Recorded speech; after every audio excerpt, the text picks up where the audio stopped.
What I've got for you today is either going to be one of the most exciting games of StarCraft 2 that I'll be uploading all year, or this could turn out to be one of the most boring videos in quite some time. Here's the thing, call it morbid curiosity, this particular game was recently played during DreamHack Atlanta, meaning that both of these pro gamers, they flew across the globe, they met in the United States to play in this big offline tournament with a lot of money on the line. And because of that, they obviously try their best to win, even when the game gets a little bit tricky. This game is by far the biggest professional match from that tournament, and honestly it may be the longest game of high-level StarCraft 2 in the last half year or so. At the very least, I can't remember a game that really goes over an hour in duration, and I think this one is like an hour and 15 minutes? Something along those lines. I wouldn't be surprised if the match is gonna turn out to be a little bit on the boring end as well, because I'm a little concerned that both players are just sort of gonna sit there with their maxed out armies on top of their static defense. Anyways, let's get started like we always do by introducing the players, because spawning right here in the top right hand corner, sneaking a drone towards the natural, we have Scarlett. Her opponent in the opposite corner with the blue Protoss pieces, he goes by the name of GungFuBanDa. Now I say that, okay. Scarlett going for a proxy hatchery at the start of this game. Okay, I thought we were gonna have a relatively boring start to this relatively boring game as well. Maybe you can put me at ×2 speed, okay, if you get really bored, but I guess we'll just turn this into a one-man podcast or something along those lines if there's nothing to talk about. But anyways, Scarlett apparently not intending on this game going the distance. At the very least, she is starting off with a rather aggressive build. So the proxy hatchery, not super committed. There's already a hatchery right here on the natural low ground as well, so she's basically taken both naturals, right? You love to see that. A zealot is gonna be forced out, and I'm assuming this hatchery is gonna get cancelled at the last possible second. This is annoying, but honestly, alright, it's gonna be morphed into a Evo chamber as well for just a little bit. This is annoying, but honestly, it really shouldn't affect GungFu all too much. GungFu obviously very good at the game, and definitely he's got a bunch of practice against this sort of shenanigans, so eventually that Nexus will come up, but it's a little bit later than he intended on putting that down.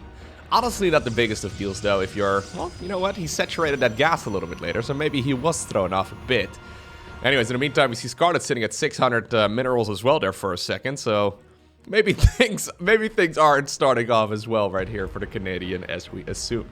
It's an annoying build. It's one of those builds where you try to throw your opponent off, but if the opponent has some practice against it, it really shouldn't hurt them all too much. The scary part, though, if you're playing against someone like Blythe, for example, you might be expecting a bunch of roaches on the back of it as well that are going to be building inside of your own natural expansion. There might be another proxy hatchery. The game becomes a little bit less flexible.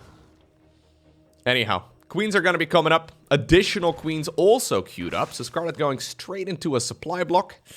Don't really like seeing that. Anyways, no third hatchery just yet. Now with the Overlord finishing up. The 31 Overlord, so you hit a supply block at 36 out of 36.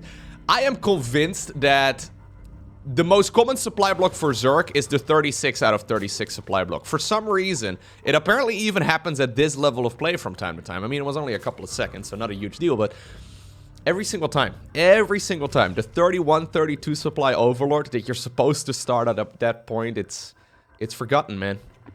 If you look at any of the viewer submitted games, it's very uncommon for players to make that one at the appropriate time. When you're talking about games below probably Platinum League or so. Anyway, it's gonna be a Stargate opener. That does not surprise me all too much. It's obviously a little bit later than we ideally would have liked to see this. There's already gonna be a bunch of queens out as well, so I don't think this is really going to achieve too much. But Scarlett actually opening up with a pretty interesting build. So that third hatchery is actually rather late compared to what we normally see, and she's going straight into 6 queens.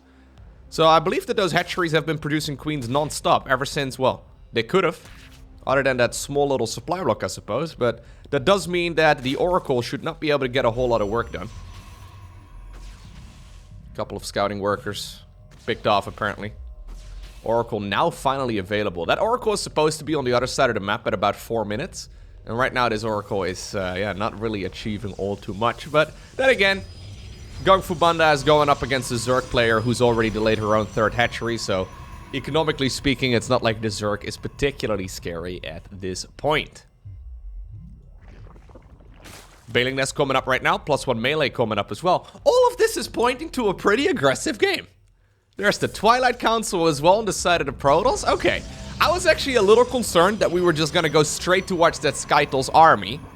I mean, we've seen that happen in the past, of course, where I casted a bunch of games recently of King Cobra, where he just sort of sits there and he makes a bunch of carriers right from the get-go.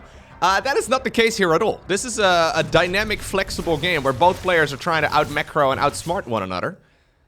That is nice. I like to see that. So maybe this game is forced to go the distance, you know? Where both players are just looking at the game. They're like, you know what? I don't know what to do at this point. My safest bet is probably playing a more macro-focused style where I start making those flyers. Because honestly, I don't think there's another way. If a game is over an hour long, it has to be that Corruptor, Viper, Infestor, Brute Lord, Spore Crawler, Queen Forest, right? And then on the other side, we'll probably have a lot of carriers and High Templar, maybe some Disruptors, a Mothership, Tempest, Oracles, right? I mean, we'll probably get to that eventually, but this is not a game where both players are rushing out in the late game. Yeah, none of this is indicating a very long and slow macro game here at all. Even charge first here from GungFu, so definitely looking to get aggressive here in just a moment. Hatchery coming up at the 4th base. We've got a Hydro Den coming up too, so it's going to be Hydroling Bane here from Scarlett. Skipping the Roach Warren in this match, I believe, so no Roach Warren at all. Technically a little bit greedy, but Roaches, well, yeah, better overall against those gateway-based pushes early on. The Banelings can take up a lot of that role of the Roach as well, right? So, for example, dealing with maxed out Zealots or mass Zealot in general. Well, maxed out Zealot would be very uncommon, but yeah, just a bunch of Zealots. It's the Baneling that's pretty good against that too. Hydras are good as soon as they finish up both of their upgrades. I mean, if I were to make a StarCraft 2 tier list, which is a pretty common thing right now. I've seen a bunch of people talk about StarCraft 2 unit tier lists. If you would like me to make one as well, I'm more than willing to, but anyways, I would not rank Hydras particularly high. I think Hydras in general, what is that thing? Is that the Hydralisk Den? But is that what I think it is? I have never seen that. Anyways, I don't think Hydras are amazing, but they're pretty good, right? You can morph them into Lurkers, which is honestly their strongest point. Here's a big Protoss attack though. GungFu looking to see if he can potentially kill this 4th base, and, well, I think he's going to be able to... I think he's probably going to be able to pull that off. Banelings finishing up here momentarily. They're hunting down the Zealots, but good movement right here from our Protoss. Stasis wards here as well set up, really making this tricky for the Zerg player to engage into, and a ton of drones are going to go down. Okay. Nice little attack right here from the Protoss player. Dealing quite a bit of damage. That hatchery is still alive. He dealt a lot of damage, but the problem is he's also lost all of the army. Yeah, so killing 13 drones and then a bunch of attacking units, I guess, at the cost of all of this. Oh, what happened? Wait, what did I do? So, okay, here's the problem. Sometimes I accidentally back up in the replay when I try to open up the battle report, because the hotkey to go back in the replay is hotkey B. So to back up by like 10-15 seconds is hotkey B. But then the battle report is Shift plus B. And sometimes, I don't know if it's my keyboard or if it's me. It's probably me. Let's be real. Let's make this video even longer by backing up into the replay, shall we? Yeah, it's probably me who messed that up. Anyways, yeah, not the most successful of fights, but GungFu is going to be taking a 4th Nexus behind it. I would have liked to see this 4th Nexus finished at this point. I think that would make that attack a whole lot more justifiable. Right now, I mean, those drones are just going to come back, and GungFu is going to go up against the Zerg player with 80+ workers right now, making the game a little bit more tricky. Hydroling Bane attack, making itself up right now. This is an aggressive, feisty game. Yeah, not bad at all. Both players trying to win. Okay. I am pleasantly surprised. I mean, both of these players are pretty aggressive overall, so maybe I shouldn't be surprised, but, you know... I've just heard people talk about a stupid long game of Protoss versus Zerg, and I figured, in my mind, it was a Skytles game, right? I've been thinking about this cast for a couple of weeks. Okay, maybe a week and a half or so at this point. Wasn't entirely sure if I should do it, but you know what? I kept thinking about it, so I figured I should. But this is, yeah, in my mind, it grew to be a very boring Skytles match. But that's not happening at all. Look at that. Zealot run by as well up north. Hydra's getting absolutely destroyed before they even shoot a spine.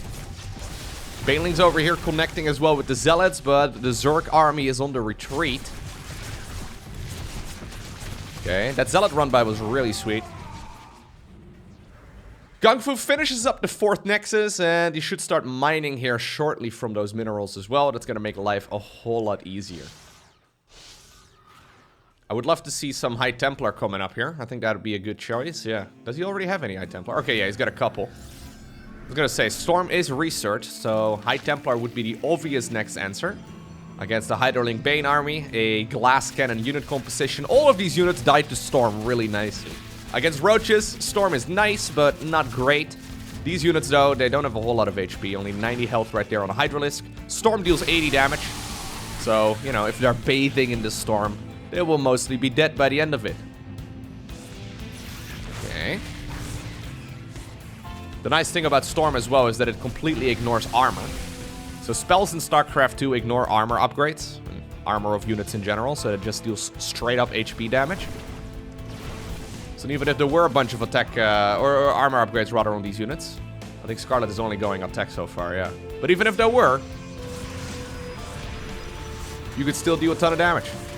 Here come the Templar. Choo. I will be providing my own sound effects. Choo, choo, choo. Much better than the game's ones. Well, without the Templar, this fight would be incredibly hard to hold. Baneling's over here, though, having a grand old time, rolling into Archons and then also a shield battery. I don't think I like that all too much, but there might just be enough stuff right now for the Zerg to be, yeah, making her way through all of this. That Nexus is in a lot of trouble.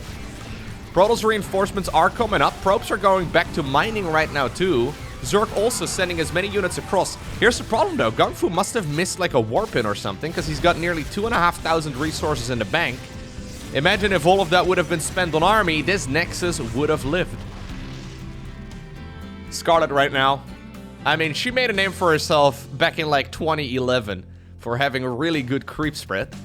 These days, it's quite common for Zerg players at this level to be really good at creep spread, right? It's almost a mandatory thing, but that creep is still looking wonderful. Yeah, so Scarlett right now, rinsing and repeating. I think it's the right call. Just more Lings and Banes on the back of this, trying to knock down this Nexus again, and again, and again, and then at some point, Protoss is gonna run out of money. By the 10-minute mark, the main and the natural are running low. That Nexus was not cancelled either, so that is rough. A little bit of a probe roll by here as well, or at least an attempted one. Only 4 workers ended up going down. But this game is in the bag for Scarlett, right? Right? I mean, she's got 5 base economy against the Protoss who's barely getting a 4th up and running, even with incredibly cost-inefficient trades. This game is incredibly good for the Zerg. Here go Banelings once again. They're hunting down the probes. Probes are running away, so that's good. If you look right now at the resources lost, you can see that Zerg has lost a little bit more, but honestly not that much. Economically speaking, Scarlett has been ahead for the majority of this game, and that definitely makes up for that difference. Still, GungFu has 77 workers, so as soon as that base is up and running again, life is manageable. It's not good, but it's gonna be manageable. A couple of Zealot run-bys here trying to be annoying, since the Zerg has so many bases. Might happen that you can catch them off guard since they're so split up, but obviously all of the bases are connected with creep, and Scarlett can see those Zealot run-bys coming in from a mile away. As soon as they enter the creep, she's gonna get a little blip on the radar. Creep is honestly... okay, I actually think that creep is probably the strongest mechanic that Zerg has. It's one of the things that people don't talk about too much, but speed and vision is incredibly important. It's one of those RTS concepts that we don't really talk about very frequently at all, but it's, like, people like to discuss units, right? And balance as far as units and maps and all that go, but creep in the hands of a strong player, just insane. Just ridiculous. Scarlett has basically got vision right now of like 75% of the map. Look at this Zealot run by. That Zealot run by is trying to be sneaky, but since there's creep on this high ground, she sees it coming in. Anyhow, there is the dreaded fleet beacon. There's lurkers coming up right now as well. They will usually slow down the tempo of the game a little bit. There's one Hydra who was not chosen to become a lurker. Probably not enough money. But anyways, GungFu's got another base up and running right now. Mama ship immediately coming up as well. As soon as that fleet beacon finished, and now the carriers are coming. This is a little bit risky, obviously, from GungFu, because he knows very well that Zerk is likely to attack before those units will come out. But he's investing into his future right now, okay? You love to see it. Always important to invest in your future. And that's what GungFu is doing. GungFu is saying, yo, if you want to attack me and you come in rolling by again with a whole lot of units, I am probably dead. But I will try to not let that happen by going for a mama ship. I mean, as soon as the mothership is out and she can cloak all of this area, life is going to be a little bit better for the Protoss. Yeah, and Scarlett right now, I think if she would have stuck around on Hydroling Bane, got a feeling she probably would have been able to push through this eventually, although obviously that's a little bit of a gamble. So she's definitely, yeah, playing it a little bit slower right now. We've got a bunch of spine crawlers coming up. Static defense happening all around the map. There's the Spire coming as well. Hive is already done, so the Hive will allow the Vipers to be available too. 14 lurkers, by the way, not bad at all. And the lurkers are probably looking to go after the expansion here, but good storms by GungFu, on point of that. Not getting a lot of damage done with the Zealot run-bys, actually. Yeah, at this point, 73 Zealots have gone down. That's a little bit more than you ideally want to. Anyways, the Dank Templar will also be joining the battlefield momentarily, and finally, there she is. The mothership. A beautiful unit. The only hero unit in StarCraft 2. I don't know why. No idea why. Would have liked to see a Leviathan and maybe, I don't know, the Hyperion or something for Terran. That would have been cool, but... Anyway. I'm actually, you know what? I think that's cool. I'm not convinced about hero units. We can talk about hero units, actually. If this game gets really boring, we can discuss hero units for a little bit. I like them, but I'm not 100% convinced. Anyways. Zork advancing right now with the lurkers. Trying to get some damage done here, and, well, this is the problem, right? With that creep spread being so tremendously strong. There's actually no counter against the Skytools units, though, yeah. So, even though there's a lot of lurkers out, there's now 19 Hydras. Hydras, technically speaking, can shoot up. Well, Hydras really should be seen as baby lurkers and supplemental damage, not really main damage dealers. So that's why Scarlett right now is going for a second Spire as well as Corruptors. We've had one Spire, yes. What about second Spire? Scarlett gonna go for a second Spire right now to start upgrading. Don't think these Zealots are gonna be able to achieve too much against half a dozen Spine Crawlers and a Lurker. But you know what? The main Protoss fleet is moving forward. Ground unit that will go down here will probably be replaced with higher tier units like, like for example carriers, although one of the carriers here is not gonna go down. Yes, he is gonna go down. Great Aspire is going to be joining the battlefield here as well. Zealot flyby into the main base, but Hydra's here. Okay, good movement. This is a good game. This is a sick game so far. Okay, I'm actually very happy. That's nice. I mean, we still have about an hour to go, but... for now, I'm happy, okay? Life's pretty good. Dark Templar available. This has been a very nice... yeah, macro match. Both players trying their very best. Could have sworn Scarlett had this one in the bag, but then she decided, you know what? No. I'm gonna sit back and make 17 more bases instead. Don't think it was necessarily the best choice, but High Templar be scary like that.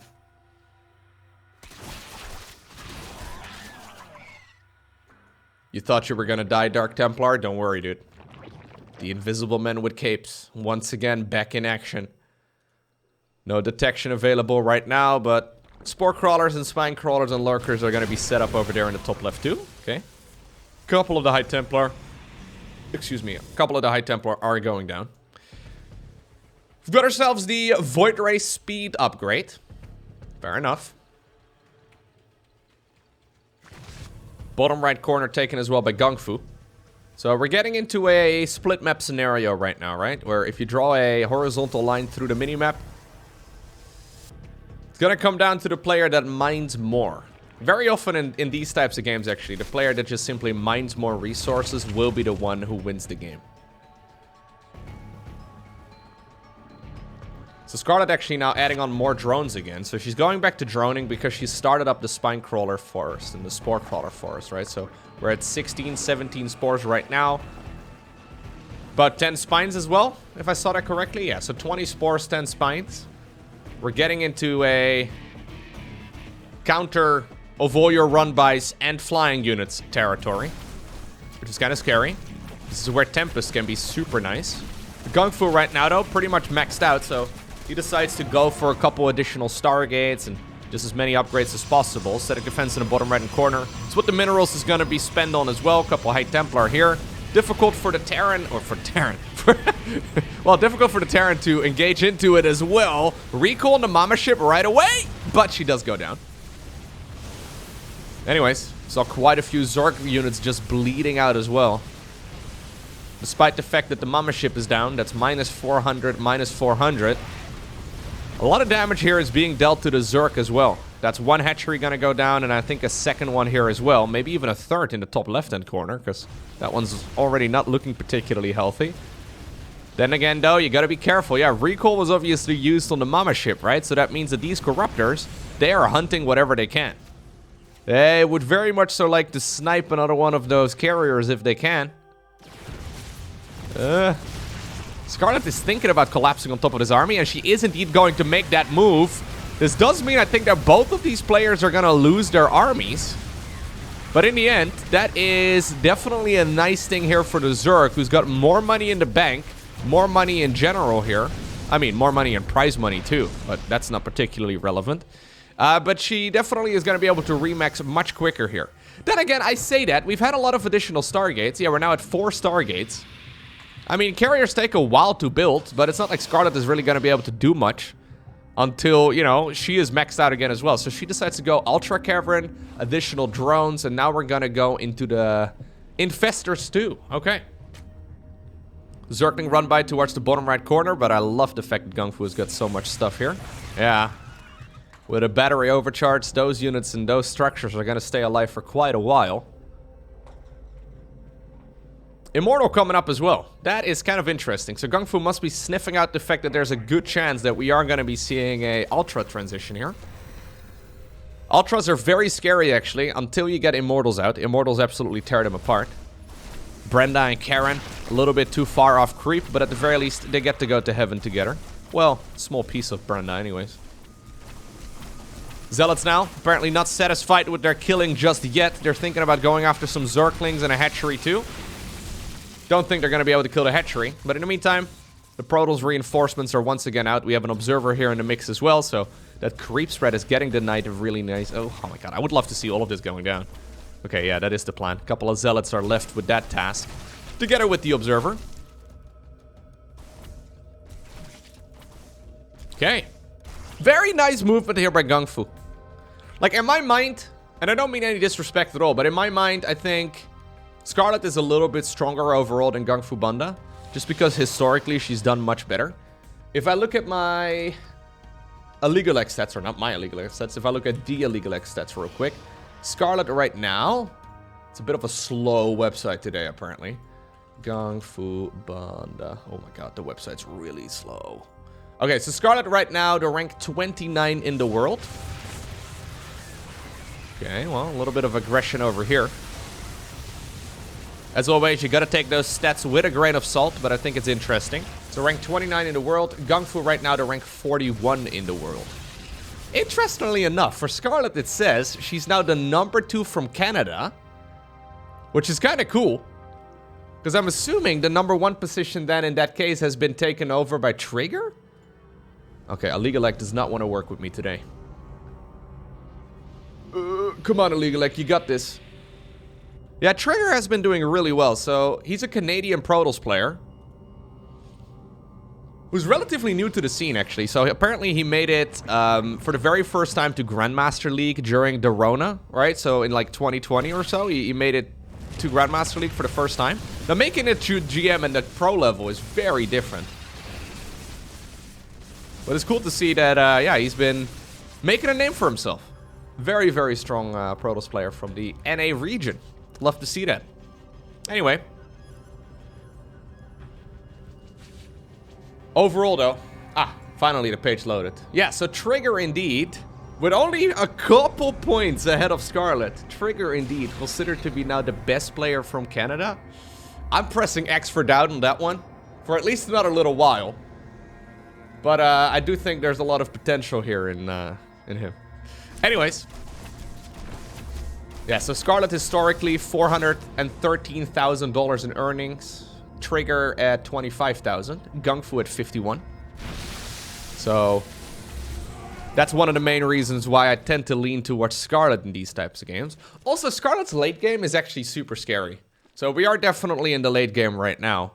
Scarlett's late game is terrifying. I've seen her play a game against... This was actually... She played actually a game during DreamHack Atlanta against Petit Drogo on this exact same map in the exact same tournament. Maybe even the exact same day. Although maybe it could have been the day after. Anyways, that was also close to an hour long. So that was like 50-something minutes. And I saw her playing that one. And she looked terrifying. She looked really scary. So yeah, I've got a feeling that GungFu is going to be on the back foot. Also... And this could be a little bit more controversial, but I do think that with perfect control, quote-unquote perfect control, Zerg is favored in the late game in Protoss versus Zerg. Just because it's really difficult for the Protoss to engage. Like, what do you have as an engage for Protoss right now, right? So say the map is a complete stalemate. How do you fight this as Protoss? One move you have is to go and split off the Mama ship from the rest of the pack and then do an offensive recall towards the Mothership. That is nice. But it's kind of risky and it's unreliable. Whereas with Zerg, usually you can roam the map and get a couple of those... Ooh, you can get a couple of those harpoons in, right? With the Vipers. And then you can abduct units one at a time and usually get quite a bit of value in. Then again, abduction is something that is technically outranged by the High Templar. So GungFu should be able to feed back the Vipers before they can get that done. This is an interesting little engagement right now, though, because the Zerg army is coming in from the right as well. After they cleaned up a lot of probes here at this base, that Ultra is trying to finish up the Nexus, but yeah, it's not going to happen with the Mothership right now cloaking it, and there's a couple of Overseers hiding from that Ultra. A little bit selfish, but Zealot Warp in on the left side of the map too. Okay, so with the static defense, and actually that's another way to engage too. With the static defense right now being out in such big numbers, GungFu has decided, okay, recall here to watch that Nexus, trying to get units away. He's decided to go into the Tempest, and I would imagine a couple of Oracles then as well in the back it is, to use the Revelation ability on the Spore Crawlers to try and break that stalemate to, yeah, help the Tempest, especially with this upgrade over here inside of the Fleet Beacon, to help the Tempest to shoot at their maximum damage output against those structures. Brute Lords here, though, finally available, and they're going to be used to, well, clean up the Nexus, as well as attempt to clean up this High Templar. It's a very brave High Templar, throwing water balloons at the Zerg. Not getting a whole lot of damage in, though. Okay. How many spores are we at? 25 at this point. Honestly, not too terrible. Let's see. Ooh, yeah, this is excellent right here for GungFu, catching a bunch of those Brute Lords. Fungal Growth's going down, though. We even have a freaking, what's it called? What is that ability called? The first ability on the Infestor. Anyway, hold that thought, because we do apparently have the Zerg engaging through the bubble here regardless. The bubble, the Time Warp, will eventually run out. You know what? Even though I thought that this was a pretty good start to an engagement for GungFuBanDa, he is getting absolutely slapped. Okay, one more carrier does go down. In the meantime, big Zealot Warp in the main base, get rid of the structures here, so that's kind of cool. Scarlett still with the more expensive army at this point in the game too, but Why can't I not come up with what the Infestor spell is called? Am I a terrible... Microbial Shroud, that's it. Yeah, okay. So they have Neural Parasite, they've got Fungal Growth, and then they've got Microbial Shroud. Microbial Shroud is an ability that nobody uses, okay? In my defense, it is used like 5 times a year. So whenever it is used, we forget about it. It's actually theoretically pretty good. So for those of you unfamiliar, at some point, if you haven't watched a whole lot of StarCraft over the last couple of years... okay. That is one way of getting rid of that Nexus. I kind of love it, actually. Even the Spore Crawlers are brought over just in case of adventurous Dark Templar.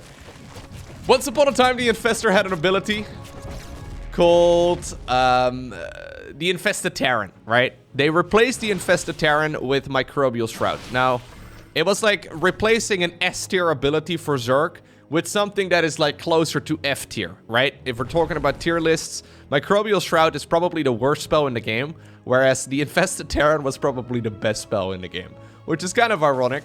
Anyhow, turns out Zerg was still pretty strong, and Blizzard never really changed a whole lot about it. Microbial Shroud, though, it's a nice ability in theory, because what it does is reduces incoming damage from Protoss air units, or air units in general, by 50%. So you throw it on the ground, and ground units that are below the cloud are, yeah, taking 50% damage from air units. That's pretty sick. The problem is that most of the late-game army for Zerg is flying units. So, you know, you have Ultras. You can use it on Ultras, I guess, but Ultras don't really... Yeah, they don't really take a lot of damage in the first place. So halving that doesn't really do that much. And against, like, if you're, like, playing a ground-based Zerg army instead, say you're, like, feeling very adventurous and you decide to go for a Hydra-based army, then suddenly the Microbial Shroud is a massive Storm Here ability, right? And as we've already discussed, Storm, it just sort of ignores every single armor upgrade and every single armor reduction. It just deals flat damage for no matter what because it's a spell. So, yeah, it's a funky little ability that in theory is good, but...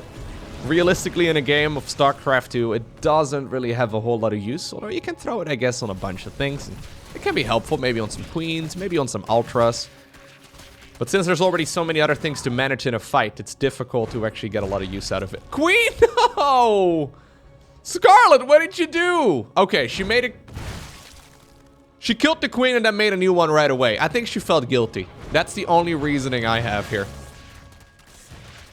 Couple of scouting Brutelings. Getting rid of whatever is going on here for the Protoss player. Fair enough. The main Protoss fleet, though, has already ventured towards the bottom right-hand corner of the map once again, as GungFu is moving forward. This is an excellent game.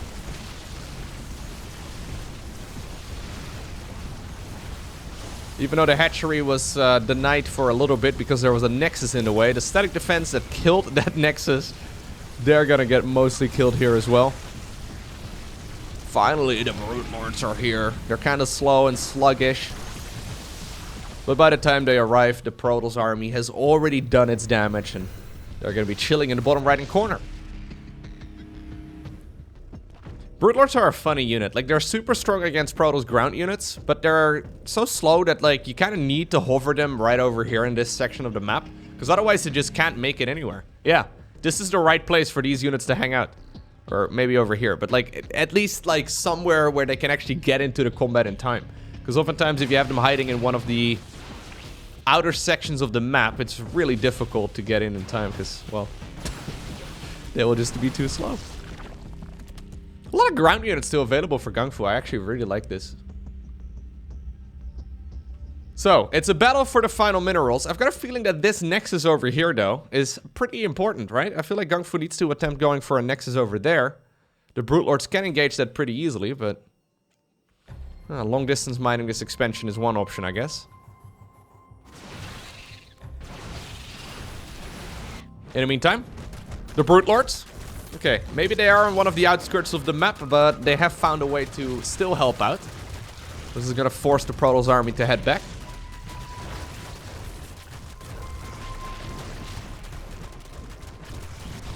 I say that, though. GungFu not thinking about going back at all. He doesn't care about home.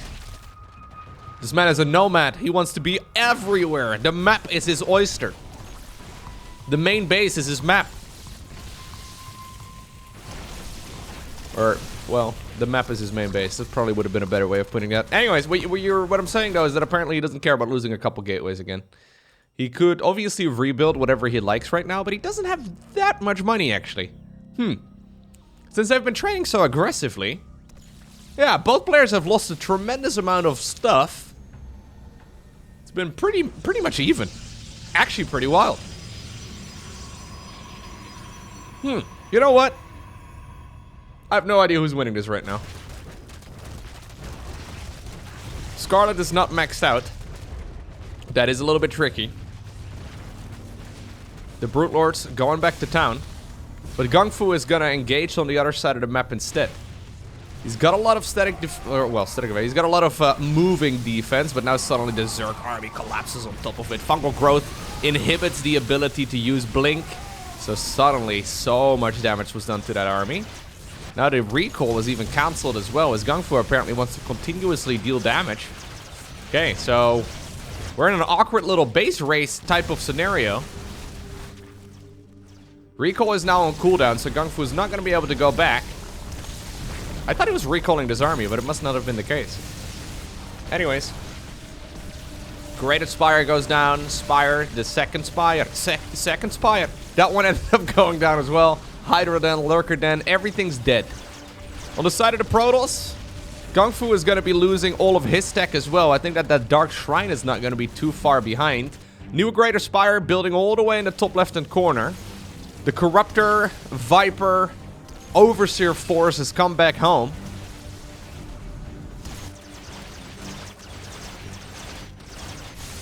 Yo, if we're going to be casting a late game Protoss versus Zerg, this is it.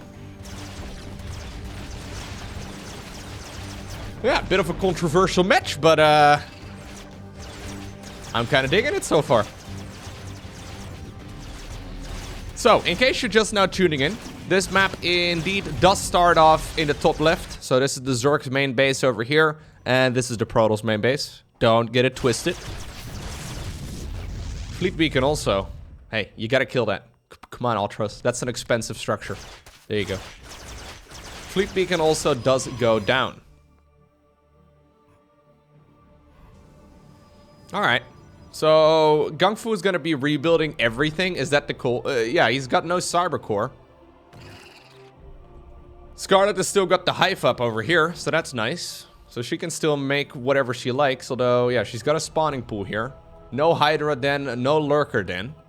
Protoss does still have the Templar Archives, but no more Cyber Cores here. So without a Cyber Core, I mean, you need a gateway to make a Cyber Core. Without a Cyber Core, you can't actually make Stalkers or Adepts or Sentries or anything like that. Good thing I brought a bottle of water.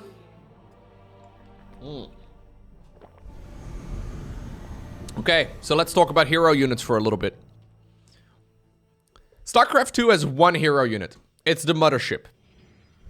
I think overall it's pretty cool because it has some unique abilities that the other races do not have, right? And I'm glad that it's part of the game, right? I think it's a neat little unit. That said, I think it's a bit of a shame that if Protoss gets one, why doesn't Zerg and Terran have one as well? That would be kind of neat. Would have liked to see maybe something like that coming up with one of the expansions. Like imagine Wings of Liberty did not have any hero units, which it did, but imagine it didn't, and then with one of the expansions, every race got an ultimate unit. That would have been kind of sick. I think that would have been cool for marketing as well. The Mothership by no means overpowered, right? Maybe even a little bit too weak. Anyways, it's a fun ability that's really powerful, or a very fun unit that's very powerful. And yeah, I think most people are a fan.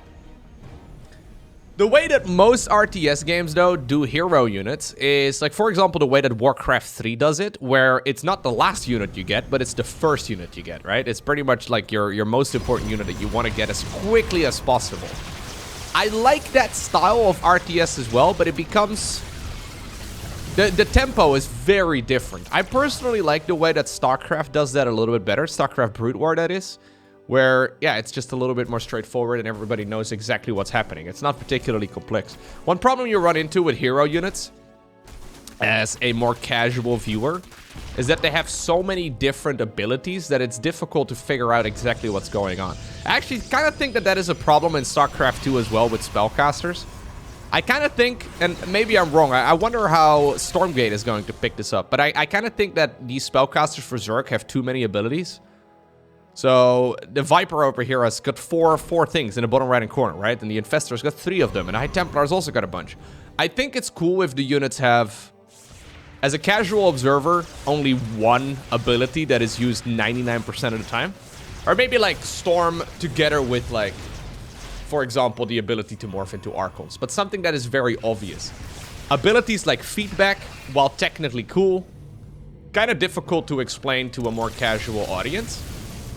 And I'm not 100% convinced that those abilities are that much fun. I mean, it's counterplay, obviously, but I wonder if there's a better option for it. Anyways, I'm not entirely sure. I think they are planning on doing in Stormgate as well. I think they are planning on doing hero units, but I hope the execution of that is going to be good, because I'm personally not necessarily the biggest fan of hero units. One obvious thing though that you can do with hero units is monetize, right? Adding new heroes to the game. Congratulations, you now have a Blade Master.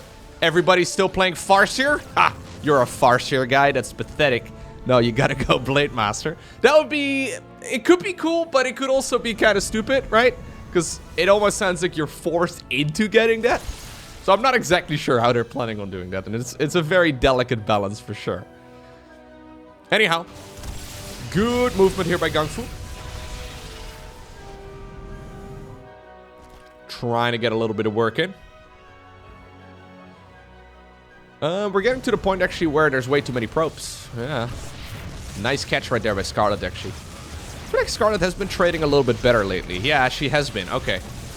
So the resources are supposed to be favoring Protoss here a little bit, but it's actually the opposite. So yeah, about 5,000 more minerals lost right now and a little bit more gas as well. That sort of thing does add up. Yeah, it's definitely time to get rid of these probes. There's no reason for them anymore. Just trade them out for actual attacking units instead. Don't necessarily need that much supply caught up into units that don't do anything. Zeratul still thinking over his life. Maybe he's keeping a couple of them around though, just because there's a good chance that there will be another Zerg move in here momentarily. And if you end up losing a bunch of them, obviously, you might want to be able to replace them as well. How many spores do we have? 17. Ooh, a couple of abductions here. Yeah, Scarlett just taking whatever she can right now. I feel like GungFu's bleeding out a couple too many units here. It's a Tempest here, a Stalker there, an Observer here. Okay. Yeah, that's one Viper going down, but at the cost of a Mama ship. I think that's a pretty damn good trade.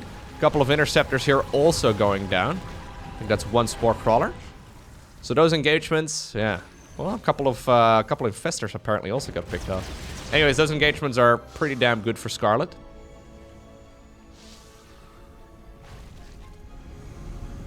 That being said, both players, yeah, do not have that much money. I mean, Scarlett has got a lot of money, but not a lot of gas, right? So if you look right now at the army values, you can see that Scarlett has got 6,000 gas worth of Zerg units here. So even though she's got a gajillion minerals, she can only really max out once. So only at 163 supply. I would actually really like to see her maxing out. She can. Don't know why she isn't. But there's very little gas mining still happening in this game. So only about 300 gas a minute right now for Scarlett, whereas GungFu is getting a little bit more. So he might be able to catch up in that department, although a lot of that gas is going to come from the high-yield assimilator. And that high-yield gas, obviously, will be running out very rapidly as well, because it's 8 gas per trip, rather than a conventional 4. And an assimilator with high-yield gas still has, well, the conventional amount of gas, just like every other gas guys here. Anyhow, long story short, this Mama ship is becoming expensive. Inflation is hitting GungFu's base hard right now.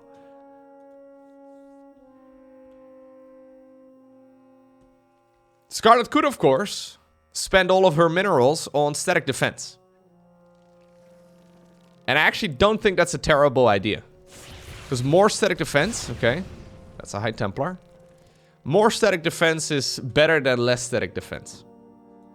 She's purposefully not killing those probes just to ruin GungFu's day for a little bit longer. Don't know why she's not maxing out though.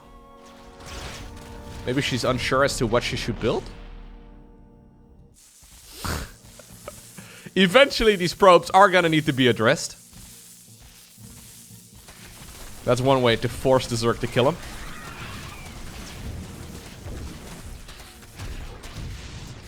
Alright. I wouldn't mind seeing a lot of spore crawlers right now coming up. I think that's the obvious thing to do. Good High Templar hiding in the bush like the rarest and shiniest of Pokemon. 15 spores is nice, but wouldn't mind seeing 50 spores. I think that's even nicer. She's got the money for it. Not the drones though, I guess. Yeah. And this is probably the reason why she isn't. So that revelation ability allows those Templars to shoot away at their maximum range, and you can kill all of those spore crawlers pretty easily, breaking out of that stalemate.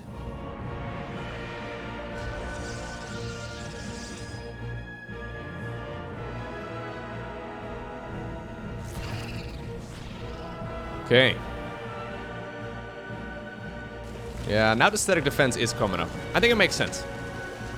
Maybe she was waiting for a little bit longer as well to make sure that there's no more mineral fields to mine. As a matter of fact, there are very few minerals remaining on this map. There's a little bit over here, 145 of them. Other than that, yeah. It's a whole lot of nothing. Interesting.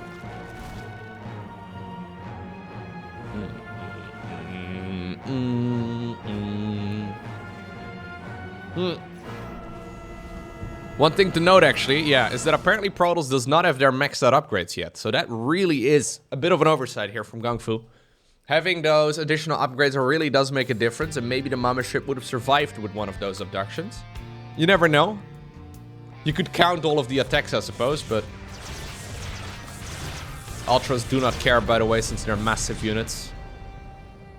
Or what's it called? Frenzy? I think it's... Is it Frenzy? I'm not exactly sure, but they don't care about stasis wards. So what exactly is the goal right now for GungFu? What is the goal GungFuBanDa? No. I think he probably wants to venture out to the map and just kill as many creep tumors as possible, and then eventually use the revelation ability on spore crawlers and pick those off from a distance. The problem is, theoretically speaking, the High Templar outrange the Vipers, right? So feedback does outrange the Vipers, which is nice because you can get rid of that Viper energy pretty easily. That being said, the Vipers can obviously come in from any angle because they're flying units, right? So since they're flying units, it's difficult to predict where they're gonna come from. So you could set up like a circle of High Templar around your army, but that is much easier said than done. There are 8 of them here in total. So, you know, that's technically possible, but GungFu needs to be very careful when he's moving onto the creep, because Zerg could come in from any angle, and any abduction at this point is getting really expensive.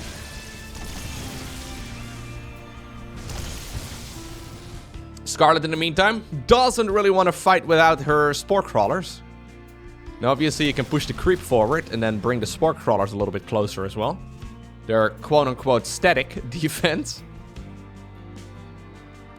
It's nice, but not necessarily something you want to rely on all too much, because obviously the closer you get to the edge of the creep, the easier it's going to be for those Tempests to engage.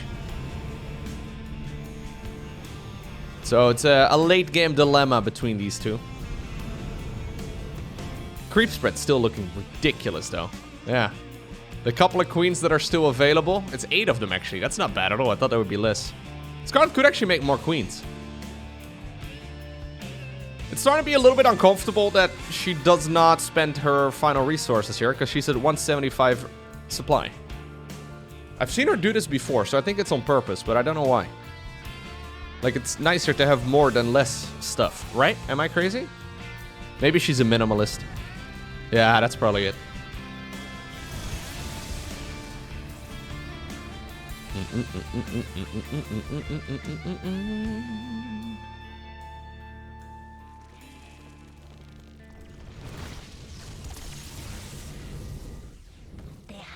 Couple of changelings here. Trying to constantly track where that army is located. Let's go to the first-person view for a little bit, actually. So this is Scarlett's point of view. It's gonna be a little bit confusing. Sorry about that. Well, we do have an abduction here. Couple of ultras together with a couple of corruptors being annoying. In the meantime, if you look at GungFuBanDa's point of view, a lot of scrolling happening right now, actually, which is kind of interesting. Early game, StarCraft 2 pro gamers barely scroll the screen. So, you know how you can, like, hold middle mouse button and do, like, a little bit of smooth scrolling, or you can hold the corner of the screen and then, you know, the map will scroll around? Pro gamers in general don't do that a whole lot. But, I guess in these sort of scenarios, the types of areas that you can't practice as easily, it becomes more and more apparent that they're, you know, doing it. Fun fact, actually, about scrolling. So for many years, pro gamers used to use edge scrolling, right? By, you know, hitting the edge of their screens. Huh? Hold up, actually. Because we finally have some action. I'm sure we'll get back to no action here in a moment. Okay, that is... yeah, this is why GungFu doesn't really want to engage. That is a lot of dead units very quickly. Abduction. Transfusions. Fungal growth. Do you look at that? Even have some microbial shroud going on. Fun fact about scrolling. Cyril does not use edge-to-edge scrolling. He uses middle mouse scrolling. He switched to that a couple of years ago. So he holds down the middle mouse button and then moves his mouse around to scroll. So when he's in the middle of a combat, he's gonna be like, okay, 1, 1, 1, middle mouse, middle mouse, middle mouse. Like he doesn't edge-to-edge. I mean, in theory, I guess it's nice. In theory, it makes a lot of sense because you're always closer to the center of your screen, which is where you'll likely be controlling your stuff. So you don't have as much distance to travel. But, yeah, I remember him changing that. Like, in, like, I think this must have been, like, 2019, 2020 or so. Which is kind of interesting, because it sounds like one of those things after playing this game for you know, many years. It's one of those muscle memory things, right? Where it's going to be very difficult to make the change. At least for me, it would be very difficult to make that change, because I use edge scrolling. But apparently he managed to do it pretty quickly. Anyway, there's your fun fact of StarCraft 2 for the day. It's expensive, though. GungFu bleeding out a bunch of gas-heavy units here. Yeah. That's, I guess, the main problem, right? So what do we exactly just now see die on the side of Scarlett? We've seen a couple queens maybe go down, a couple of spore crawlers, spine crawlers, all that, and then a couple of other units, too. But all of those units have one thing in common, or at least the majority of them do, and that's that they only cost minerals. At this point, it's very much so a battle for gas. So Zerg makes spine crawlers, spore crawlers, queens, and zerglings with only minerals. Right? Am I saying that right? I think so. Protoss can make photon cannons, shield batteries, as well as zealots and probes. Well, drones obviously as well, and overlords, but figured that one. What I'm getting at, though, is that, yeah, it may not necessarily be ideal to run out of gas here, because it makes the game a whole lot more difficult. GungFu at this point is maxed out. Apparently his final bit of gas is being spent right here on a couple of oracles. There's still some gas remaining though, and he's a simulator, so long distance mining that is apparently the next plan. He's now gonna go for some static defense here in the middle of the map, on the edge of that creep. This is when the Brute Lords come into action. Scarlett sees it right now. Okay, a couple more abductions here. A couple more units end up going down. That's rough. That's not what we want to see. So that's mispositioning on those High Templar. Again, easier said than done, but that is certainly a mispositioning on those High Templar. As soon as Protoss ventures out into the map a little bit too far, immediately Ultras and Zerglings and a couple other units here being obnoxious. Okay, High Templar. Are they gonna go down? Yep. One of them at the very least goes down. This one has 3 HP remaining.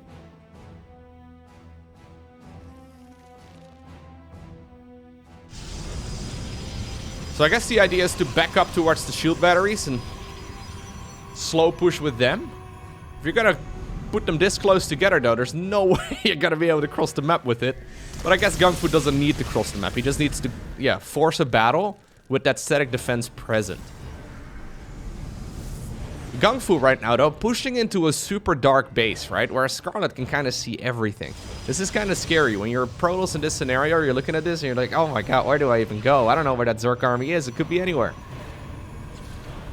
Revelations on that Zerg force would be nice, I suppose. Even probes are now worthy of getting double abducted. Fair enough.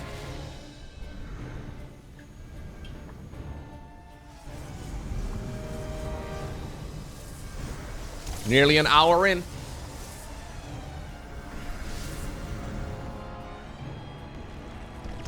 Getting a little bit of work done.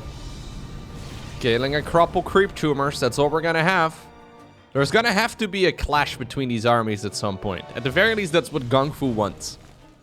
Scarlett would do it as long as she can fight with the spore crawlers, but she's more than happy constantly backstabbing here.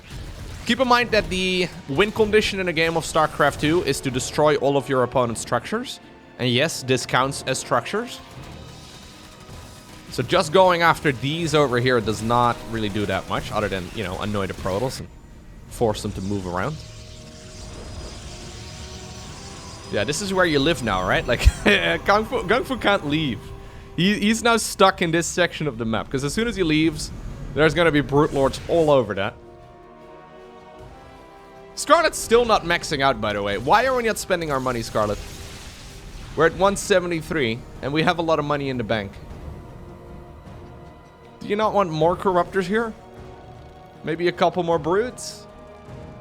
I don't know why she doesn't. I have no idea. Actually, she needs some larva, too. If they do trade armies right now, she would not be able to remax. Okay. This is good. Moving forward with the Tempest, one at a time. Revelations thrown left, right, and center. Tempest, go, go, go. Good. Very good. There is, by the way, an automated stalemate detector in StarCraft 2 that will force the game to be a draw. This is something that will trigger after a certain amount of time when nothing happens.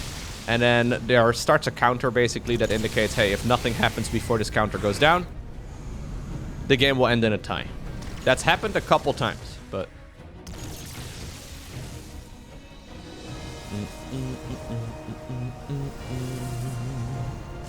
So that was a Viper going down, by the way. Not bad at all. Good stuff right there by GungFu. Grabbing a Viper of the opponent. Only one Viper here. I mean, more Infestors and more Vipers, more Queens. I mean, anything, Scarlett. Why 170 supply? We have 0 workers. We could have literally 200 army supply.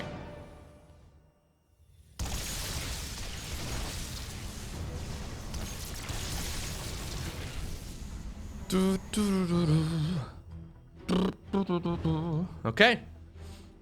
Can we mine out these minerals just for my sanity? I would like that very much. I guess it's only going to be Protoss who would do that. Well, Zerg has no drones.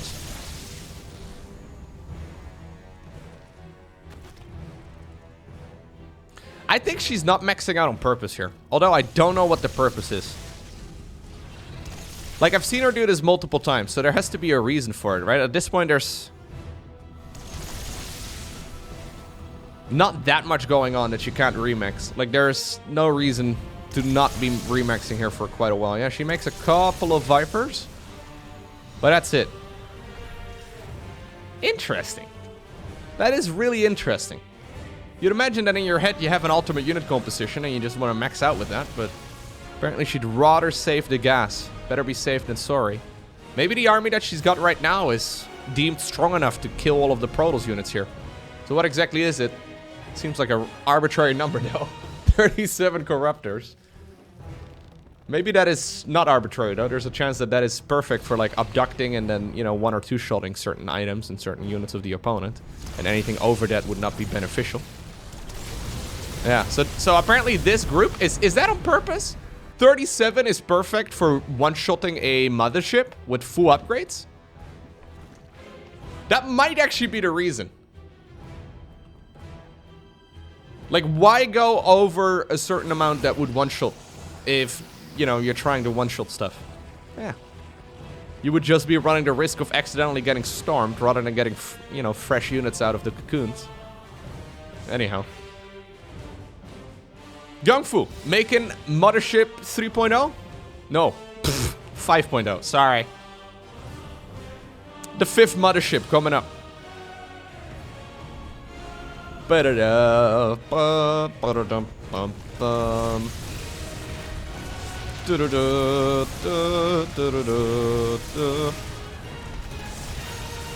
That static defense is a little bit too ambitious, apparently, Probe. I know. They're destroying your life work. This is the architect Probe right over there. Making all of this. It's beautiful. GungFu actually trying to spell his name in static defense on the minimap. You love to see it. But the architect Probe got denied. Yeah, these abductions are getting painful. And notice as well that we haven't seen a single attempted mothership flyby. Imagine if GungFu could suddenly appear over here with his entire army and he could bypass all of this static defense. I feel like there is a chance to win this game. But the way that things are progressing right now, GungFu is slowly bleeding out. Like, his win condition is to try and hope that the opponent messes up, which is not a particularly great win condition. Scarlett evidently very comfortable in her late game control, so... yeah, I've got a feeling that maybe something with the mothership would be fantastic. The problem, obviously, is that there's creep all on the outskirts of the map, so all of this would need to be cleaned up before Protoss could ever show up in the top left-hand corner unscouted. But I feel like this brute force attack through the center of the map is achieving a whole lot of nothing. That's what we've seen Protoss players win with in the past anyways, against the best Zergs in the world. Using the mothership offensively rather than as a defensive tool. I think it's a great idea, but obviously the execution is very difficult. A lot of static defense here. A lot of creep tumors as well. Okay. Careful though. Careful though. Okay, the mothership had that very low and that very slow turn radius, right? So GungFu, whenever he moves, the mothership like glides a little bit further forward. It's not what you want to see. Another mothership abduction would be massive here, because now GungFu cannot actually afford rebuilding it. Income from both players at absolute 0. GungFu should probably get rid of the final probes that he's got. Here's another. Okay, good feedbacks. That is what we want to see. Okay. Scarlett overextending with the army. She ends up losing a bunch of HP and then also all of the energy out of the Vipers. That's that feedback skill I've been talking about there. With the feedback outranging the Vipers, that theoretically should happen every single time we see the Vipers making a move forward. Honestly, we should have already seen that happen several times before when the motherships died. Easier said than done, of course, but...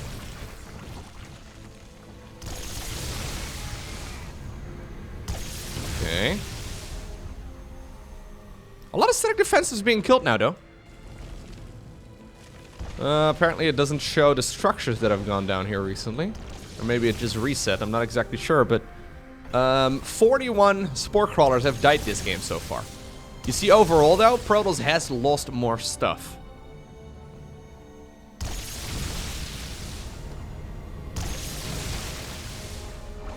Oh, recall. Yep, smart. They're going to be rejoining here in a minute, but of course now GungFu has that recall ability on cooldown for, yeah, quite a while, so he'll probably want to take it easy.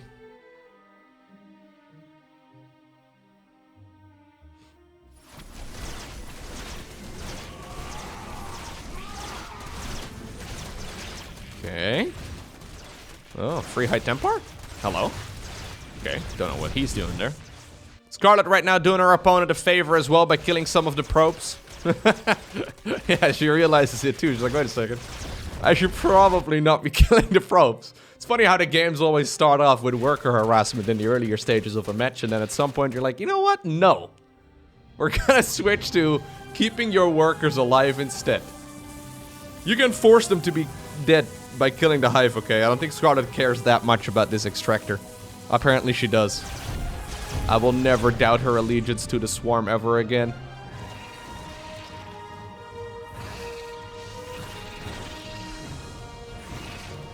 The architect probe is still out here. He and his twin brother. But I think the real fight will probably be decided between the armies. GungFu, dead broke. Just enough resources for 10 zealots, but that's about it. Scarlett has resources for more things. Okay, that's an infestor going down. Not bad. Oh, okay. Scarlett was trying to get the abduction right there on the Oracle, but not quite. Okay, good feedback once again. High Templar are incredibly valuable right now, by the way. There's no more room for them to die for free. Every Templar at this point is valuable. Making moves. Here's the mothership. Yep, once again. Good feedback there by GungFu. Getting rid of that Tempest. Queens will have to transfuse that back up to full.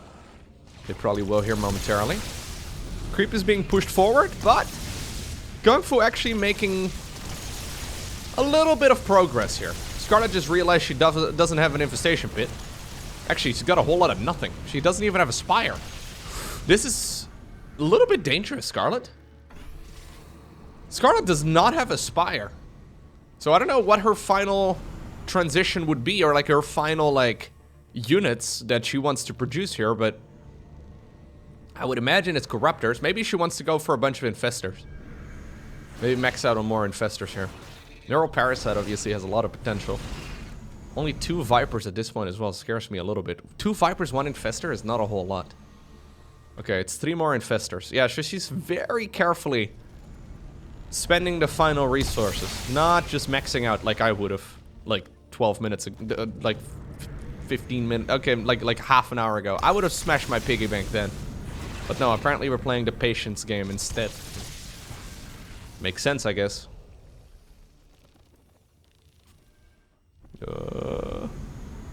These Vipers, very scary, but Scarlett not grabbing any additional units. A couple of the High Templar apparently are gonna chill with the static defense for a bit.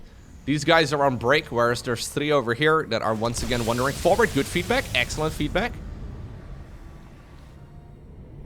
This would be a time to create a pathway for that mothership to move in. Just 2 creep tumors, 3 creep tumors in the main base, and there's like a path you could take right here with the mothership like that, and then north. It's possible. It's possible. But dangerous. And I think that GungFu is pretty happy with the way that the last couple minutes have been going here. Killing a lot of the opponent's stuff. Slowly, patiently moving forward. Getting rid of that static defense. Sniping an infestor here or a Viper there.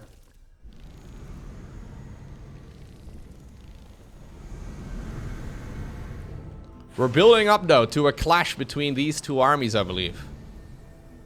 There's a little bit of terrain over here in the middle now where there's no static defense for either party. A little bit of creep, but not a whole lot.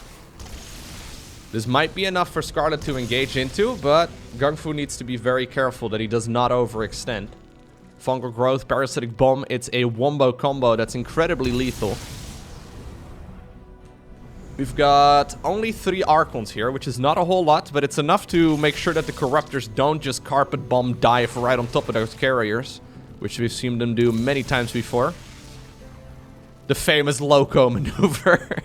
Without Archons, actually, it's a really scary thing. Don't know what we're doing here. Keep your head in the game. I don't like this. Yeah, what was that? What are we doing here? What's there? Creep tumors. Yeah. That was not ideal. Scarlett being incredibly patient, by the way. Now scouting with a couple of Ultras here as well.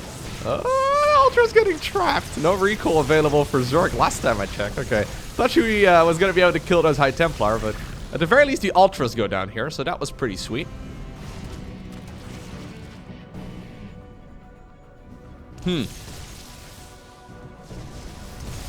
Why are we suddenly obsessed with killing the creep over here, GungFu? What's happening? Okay, anyways, that mothership is not going to be replaced. We now have 5 dead motherships.